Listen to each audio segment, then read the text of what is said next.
सृष्टि की व्यवस्था के अनुसार चेतना, सच्चित आनंद रूपी ब्रह्म की विशेषताएं ज्ञान, कर्म और भक्ति के रूप में दृष्टिगोचर होती हैं। ये एक दूसरे के पूरक हैं और एक दूसरे के बिना ये अधूरी है। एक कहानी आती है कि एक व्यक्ति था, उसकी मृत्यु हो गई। जब उसकी मृत्यु हो गई तो मृत्यु दूत जो थे उसकी आत्मा को लेकर के गए और जाकर के धर्मराज के सामने पहुंचे और कहा कि ये आत्मा हम लेकर के आए हैं, बहुत ही धर्मात्मा है, बहुत ही महात्मा है। जब ये जवान था, भरी युवावस्था में अपने माता पिता को छोड़ दिया, अपनी पत्नी को छोड़ दिया, अपने पत्नी या पूरे घर परिवार को छोड़ करके ये साधना में लग गया, जंगल चला गया और पूरे जीवन भर तपस्या करता रहा। धर्मराज ने उत्तर दिया कि जिसने अपने कर्तव्यों, मूल कर्तव्य जो थे उसका त्याग करके ये तपस्या में लगा रहा, तो इसने कोई धर्म नहीं कमाया, केवल अधर्म ही कमाया है। इसके माता पिता के प्रति कुछ कर्तव्य थे, अपनी पत्नी के प्रति कुछ कर्तव्य थे, अपने बच्चों के प्रति कर्तव्य थे, उन सबको छोड़ करके ये ऐसी भक्ति में लग गया। तो ऐसी भक्ति का क्या काम? इसे आदेशित करके जमीन पर भेजो, फिर से मृत्यु लोक में भेजो और इससे कहो कि जो अपने कर्तव्य हैं उनका निर्वहन करने के साथ साथ भक्ति भजन करे, तब इसके लिए स्वर्ग में स्थान मिले। उस व्यक्ति को वहां से विदा किया। दूसरे व्यक्ति की आत्मा धर्मराज के सामने उपस्थित की गई। दूतों ने बताया कि यह बहुत ही कर्तव्य परायण आत्मा है, हमेशा अपने कर्तव्य में लगा रहा। कर्तव्य के आगे इसने इससे कुछ दिखाई नहीं दिया, केवल काम ही काम करता रहा, हमेशा अपने काम कर्तव्य का पालन करता रहा। इसकी स्त्री एक बार बहुत बीमार हो गई, उसका भी इसने ध्यान नहीं दिया, उसकी भी उसने परवाह नहीं की। वो बेचारी मर भी गई, बीमारी के कारण मर भी गई, लेकिन ये अपने कर्तव्य में लगा रहा, हमेशा अपने काम कर रहा। धर्मराज बोले, ऐसे हृदयहीन व्यक्ति का कोई काम नहीं है यहाँ पर, स्वर्ग ऐसे लोगों के लिए नहीं है। अगर इसने कोई भावनापूर्वक कार्य किया होता, अपना कर्तव्य किया होता, तब इसकी प्रशंसा होती, तब ये प्रशंसा करने लायक था। हम भी इसकी प्रशंसा करते और इसे यहाँ स्वर्ग में रखते। अरे इसने तो अपने नैतिक कर्तव्यों को भी भुला दिया। जो इसके नैतिक कर्तव्य थे उसने तो किया नहीं। उसकी पत्नी तड़प तड़प के मर गई, केवल ये शारीरिक रूप से दौड़ धूप करता रहा और ऐसी दौड़ धूप कोई महत्व नहीं रखती। इसे पृथ्वी पर भेजो और कहो कि भावना पूर्वक जीवन जिए और दूसरों को हमेशा प्रेम करना सीखे, तब उसे स्वर्ग में स्थान मिलेगा। उस व्यक्ति को भी वहां से विदा कर दिया। तीसरे व्यक्ति की आत्मा लाई गई और धर्मराज के सामने उसे उपस्थित किया गया।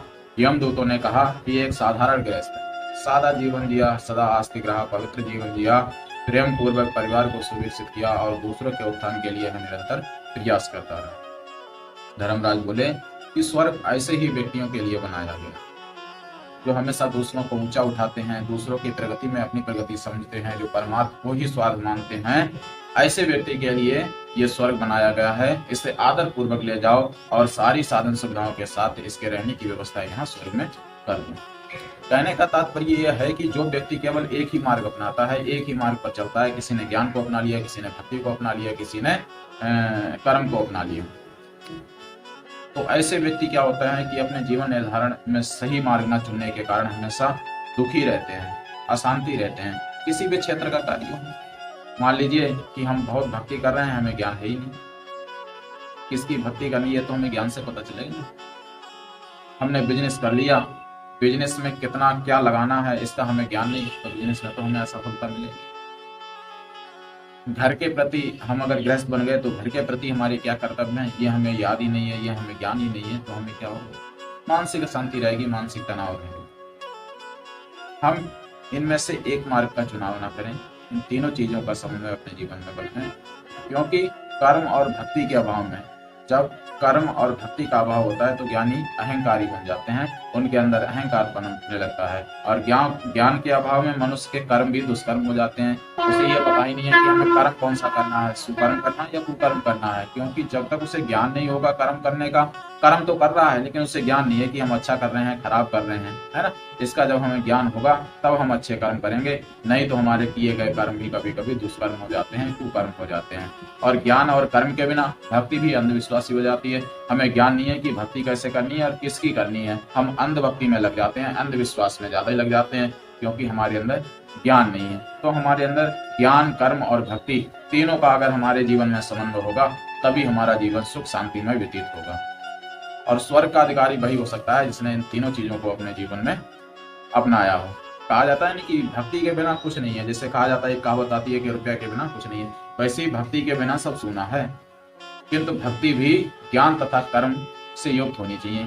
भक्ति में भी ज्ञान होना चाहिए और ज्ञान के साथ साथ हमें कर्म भी करना पड़ेगा। नहीं साहब हम तो भगवान के भक्त से हैं, भक्ति तो हम बहुत कर रहे हैं, हमने देखो इतनी पूजा पाठ कर रखी है, इतने अनुष्ठान कर रखे हैं और सारा जो अपना काम है वो भगवान के भक्त से। नहीं, ऐसा नहीं, हमें कर्म भी करना होगा क्योंकि भगवान भी उसी की सहायता करता है जो अपनी सहायता स्वयं करते रहते हैं। हमें भगवान पर नहीं छोड़ना है।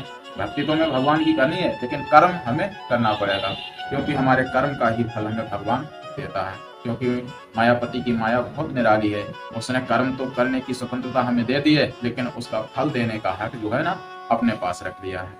हम अपने अंदर ज्ञान, कर्म और भक्ति का समुच्चय समाहित करें और इन तीनों का समुच्चय जीवन के समग्र विकास के लिए अनिवार्य है। इन्हें हम तीनों चीजों को अपने जीवन में उतारें तो हमारा जीवन सुख शांति में व्यतीत होगा, सफलता की ओर चलेगा।